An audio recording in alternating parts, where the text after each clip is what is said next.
Buenas tardes. Hoy vamos a hablar sobre el aparato genital femenino. Los estudiantes son Casas Condori, Luz Aymara, ya Quispechoque, Yapil Jazmín, mi persona, Aguilar Marcelo y de Maday. Nuestro docente es el doctor Omar Campo Hermoso Rodríguez y estamos en nuestro segundo semestre.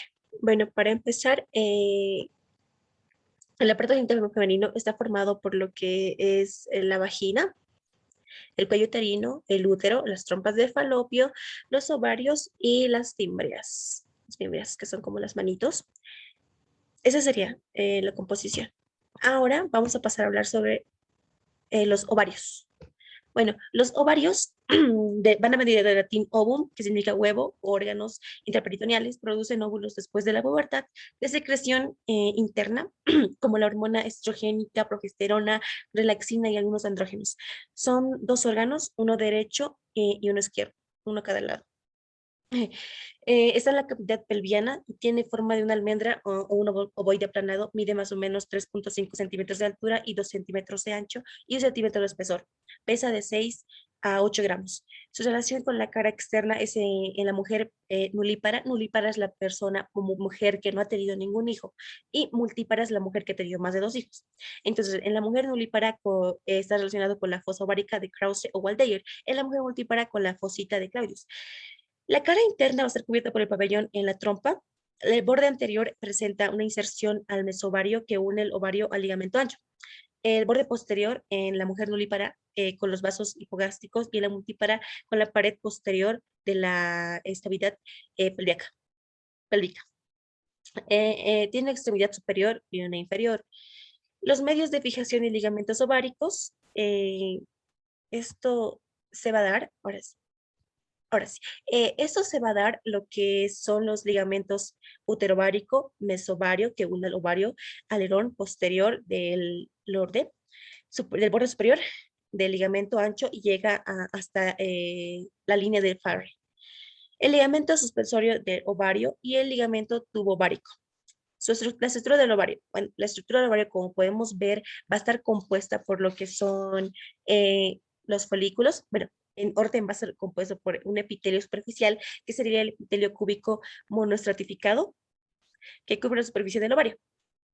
La corteza, y en esta imagen de acá se puede ver, la corteza que va a estar compuesta por el estroma de tejido conectivo fibroelástico, y la médula, que contiene células de tejido conectivo, fibroblastos, fibras elásticas, la médula, que contiene células de tejido conectivo, fibras elásticas, y células intersticiales que secretan estrógeno, y las células iliares que secretan andrógenos.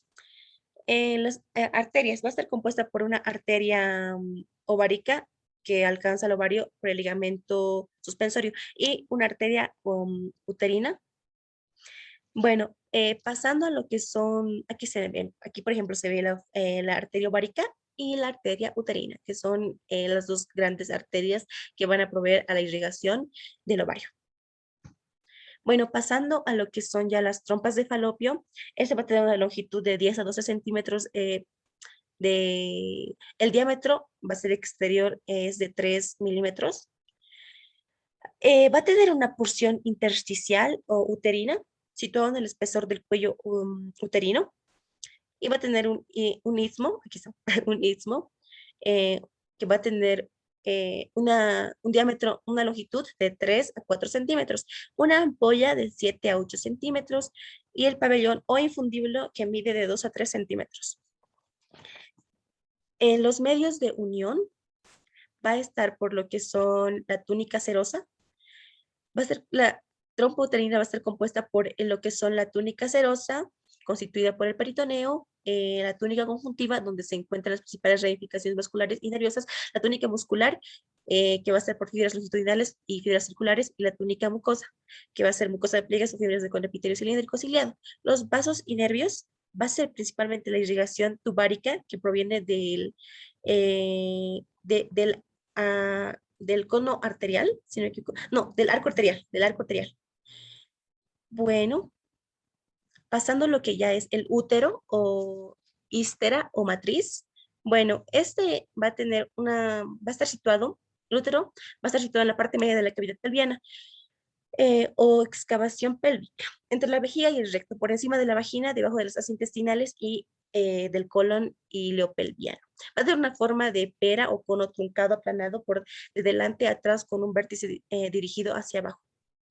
Va a tener un color rosado, algo oscuro y violáceo en el embarazo. Va a tener unas dimensiones en multípara de 7 a 8 centímetros de largo por 4 de ancho y peso de 60 70 gramos.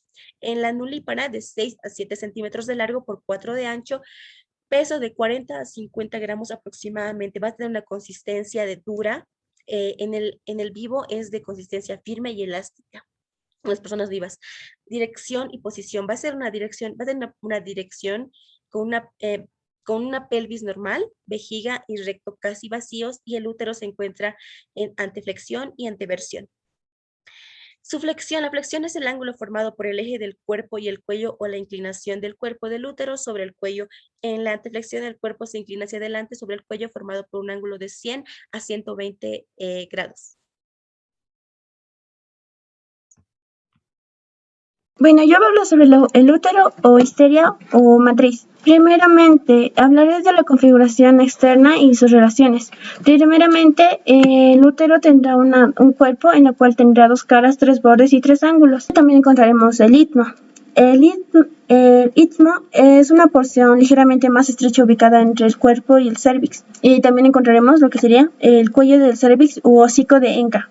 Este hocico de Enca tendrá una cara anterior y posterior, ambas convexas, y sus bordes laterales serán gruesos y redondos. La inserción vaginal dividirá el cuello en 3 porciones, cual podría ser la porción supravaginal, que mide aproximadamente entre 15 a 20 milímetros de largo, la porción invaginal, que mide de 6 a 8 milímetros de altura, y la porción intravaginal, que mide de 10 a 20 milímetros de largo. Ahora voy a hablar de la porción vaginal del cuello del útero en relación con las mujeres vírgenes.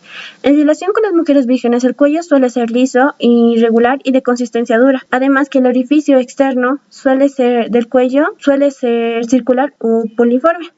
Como vemos en las imágenes, podremos encontrar distintas variedades de porción vaginal del útero, el cual sería la primaria y la multiparia. Ahora hablaremos de las medias de fijación. El útero está sostenido por el ligamento ancho. Los tipos de ligamento que podemos encontrar el ligamento redondo del útero, también encontraríamos el ligamento ovárico, al ligamento útero-sacro también al ligamento cardinal, y también podríamos encontrar al ligamento cervical. Posteriormente hablaremos de los vasos y nervios. Hablaremos de la arteria. La arteria el útero está irrigado por la arteria uterina, y en ella encontraremos las ramas en las que dividen. Primeramente encontraremos la primera rama vésico-vaginal, a la segunda rama podemos encontrar las ureterales, y a la tercera rama la podemos encontrar las arterias cérvico-vaginal. Posteriormente también encontraremos a las venas. Las venas uterinas desembocan en los plexos uterinos, que se encuentran en la parte lateral del útero. Ahora hablaremos de los restos embrionarios. En los restos embrionarios encontraremos distintos vestigios embrionarios alrededor del útero y sus anexos. Primeramente encontraremos al órgano de Rosenmüller, al conducto de Garnet, al paróforo y Chidatilde de Morgani. Ahora hablaremos de la vagina. Primeramente, la vagina proviene del latín. Vagina significa vaina o estuche, y también como vagina puede también presentarse como colpos. Colpos proviene de la palabra griega que significa seno o regazo o depresión. Primeramente, la vagina es un órgano tubular mucomembranoso. Es donde se produce el canal de parto. También sería donde desemboca la primera menstruación. Y además es un órgano cupular en las mujeres. Primeramente, la vagina consta de una cara posterior y una cara inferior. También consta de 2 bordes y también de 2 extremidades. Serían 2, la extremidad superior y la extremidad inferior. La superior, en relación ahorita con las mujeres vírgenes, encontraremos estrecha y además tiene una forma semilunar. Y seleccionándolo un poquito más, también lo podemos llamar el himen. Podríamos decir que después del primer coito se desaparece y quedan colgajos cicatrizados, o también llamados lóbulos himeneales. Y cuando es el momento del parto, este himen se desgarra más y se hace más profundo y forma unas corúnculas. Buenas tardes, doctor. Yo voy a hablar sobre la configuración interna. Esta presenta pliegues transversales llamados crestas o arrugas de la vagina. Esta se ubica debajo de la extremidad inferior del cuello uterino. Se encuentra el triángulo de Paulik o triángulo vaginal, que corresponde a la superficie vesical del trígono de Liautaud o trígono vesical. Está conformada por una estructura que está constituida por 3 capas: la túnica externa, túnica media y la túnica mucosa. La túnica mucosa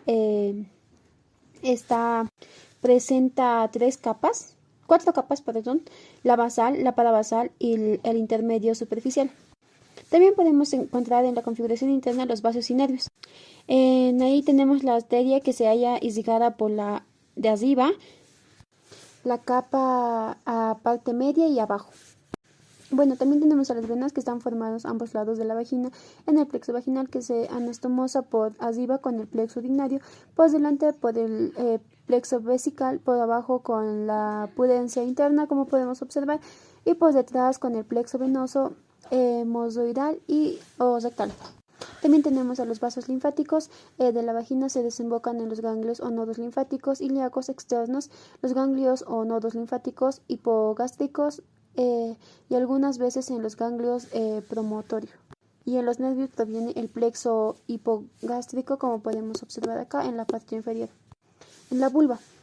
Este es un conjunto de órganos genitales externos en la mujer, situado debajo de la vagina y ocupa el perineo anterior. Esta se divide en 2 regiones, la región labial y la región vestibular. En la conformación general se hay una parte medial, una depresión central. En el fondo se abre la uretra y la vagina.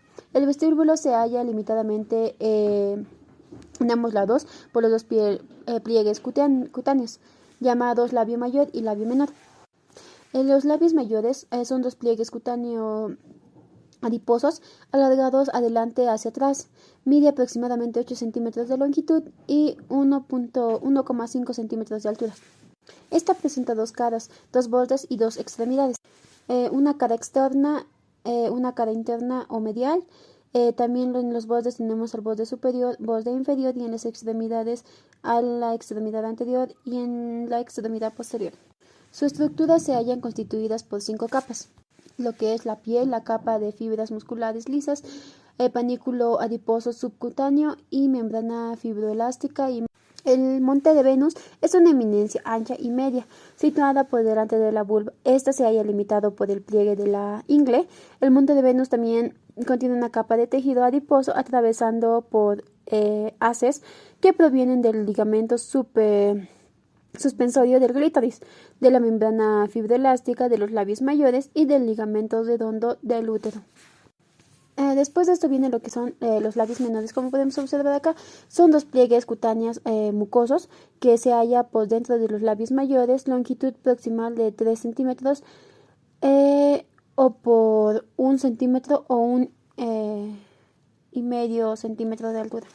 Su configuración presenta 2 caras, la cara externa, la cara interna, 2 bordes superior e inferior, extremidades anterior y posterior. Las extremidades y una estructura constituida por un pliegue cutáneo.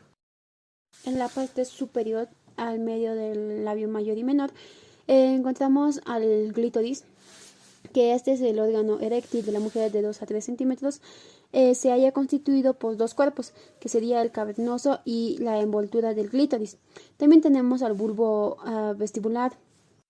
Estas son 2 órganos eréctiles anexos a la vulva. Se encuentra a ambos lados de los orificios de la uretra y de la vagina.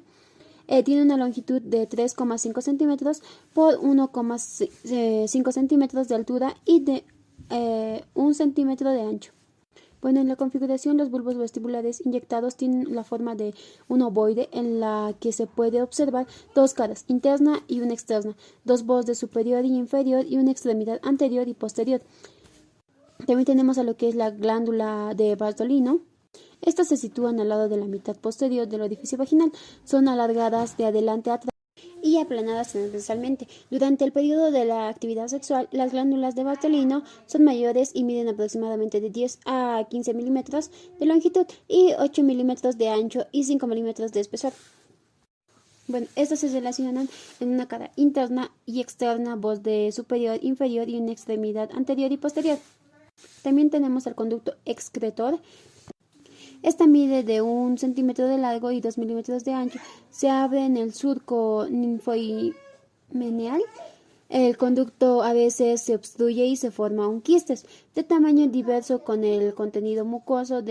Posteriormente se infecta y se convierte en una vasculinitis. Otras glándulas tenemos a la glándula parauretral, el vestibular menor. Continuando con el tema, tenemos a lo que son los vestíbulos. Los vestíbulos de la vagina es una depresión vulvar que tiene los siguientes límites: lateral, anterior, posterior y contenido. En los vasos y nervios tenemos arterias, puderas externas, perineales superficiales. También tenemos en ella a la vulva uretral y a la vulva perineal. En las venas tenemos a los afluentes de la pudenta interna, afluentes de la vena safena y el plexo vaginal. En los linfáticos tenemos a la vulva, los vasos linfáticos y las glándulas vestibulares. Y el clítoris, el nervio, podemos encontrar los labios mayores, los labios menores, el bulbo, las glándulas y el cuerpo cavernoso. Bueno, también finalizando el tema tenemos al himen. Este es un fino pliegue mucoso en la entrada de la vagina, es decir, una membrana delgada que cubre parcialmente la entrada de la vagina en las mujeres. En ahí tenemos una cara y bordes, la cara superior, inferior y el borde adherente y libre. En la forma del himen tenemos al himen anular y al himen semilunar y el himen franjeado, himen labiado, himen atípico. Eso sería todo, gracias. Hablaremos ahora del caso clínico. Iniciamos primeramente que nuestra paciente tiene 13 años, que a la edad de 12 años tuvo su primera menstruación, el cual aproximadamente todo ese tiempo su menstruación era regular, cada 30 días de duración en promedio. Lo que inicia es que a la edad de 13 años la paciente tuvo algún dolor pélvico, en la cual ella sufrió ese dolor y llegó a un punto en la que era insoportable y fue directamente al hospital. Al llegar al hospital, los médicos le recetaron algunos fármacos que en ese tiempo le calmó, pero posteriormente ella volvió a tener estos síntomas de dolor pélvico y le hicieron una ecografía. En esa ecografía se vio que tiene un quiste ovárico, el cual también los doctores suponieron que era un teratoma. Después de eso se le recetó medicamentos, el cual también tendría que ser vigilada por un doctor desde 2 a 3 meses para posteriormente ver si seguiría con los tratamientos de fármacos o iría a cirugía. Ahora, para hablar de los quistes ováricos, podemos mencionar que existen 4 quistes ováricos, que serían, primeramente encontraríamos a los no funcionales y a los quistes funcionales. En los quistes funcionales podemos encontrar lo que sería el cuerpo lúteo, al cuerpo folicular. El cuerpo lúteo es aquel que crece y puede estar puede estar lleno de líquido. El quiste folicular primeramente pasa por la trompa de falopio, como se ven en la segunda imagen, avanza directamente por la trompa de falopio y ahí puede almacenar este líquido. Ahora también podemos hablar de los otros quistes no funcionales. Ahí podemos ver al endometrio, que este puede ser a causa de las células endometriales que pueden estar defectuosas. También encontraremos al teratoma, que este puede tener una parte de la musculatura o dientes, de que el embrión existe un bebé en el momento de que ese embrión empieza a tener tejido, este se puede juntar junto con este quiste, formando que sea todo un componente de todo esto, de dientes, pero todo lo que lleva más a la parte de embriología. Y también podemos encontrar a lo que sería el quiste endosómico. Este puede contener lo que sería agua o algún líquido acuoso o mucoso. Y también podemos encontrar el quiste hemorrágico. Bueno, continuando, voy a hablar sobre las ecografías que se le hicieron a la paciente. En la primera imagen podemos ver lo que es el tercer control ecográfico.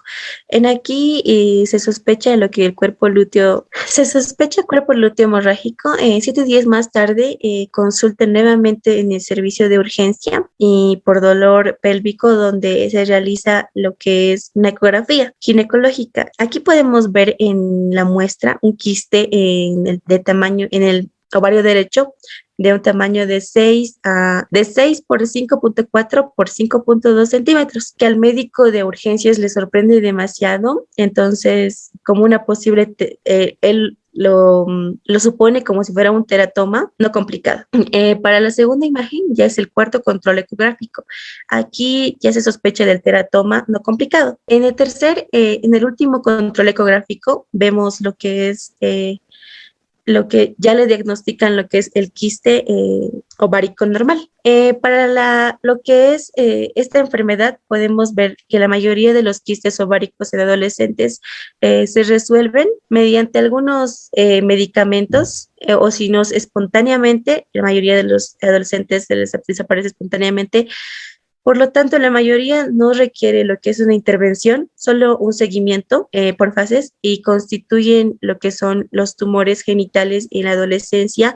La incidencia de los tumores ováricos en adolescentes es conocida probablemente que sea mayor a lo que es, bueno, la incidencia real de los casos asintomáticos de estos tumores no son identificados. Globalmente representa solo 1% de todos los tumores de ovario diagnosticados en todas las edades y alcanza lo que es cerca del 1% de las neoplasias malignas, que va a estar entre el 0 y 17 años. Menos del 5% de las lesiones ováricas malignas se producen en niñas y adolescentes. El riesgo de neoplasias malignas es más bajo en adolescentes que en niñas más pequeñas. En relación al manejo de los quistes menores de 6 centímetros, requieren solo de observación o uso de anticonceptivos ováricos para inhibir la formación de nuevos quistes. Los anticonceptivos de bajas dosis tendrían una misma eficacia en prevenir el desarrollo de estos quistes funcionales, 28% según Holt y versus 40 y a 90% según publicaciones de los años 70 con anticonceptivos de mayor dosis. Los quistes simples asintomáticos entre 6 a 10 centímetros muchas veces regresan en forma espontánea. Tanto los foliculares como el cuerpo lúteo son unilaterales de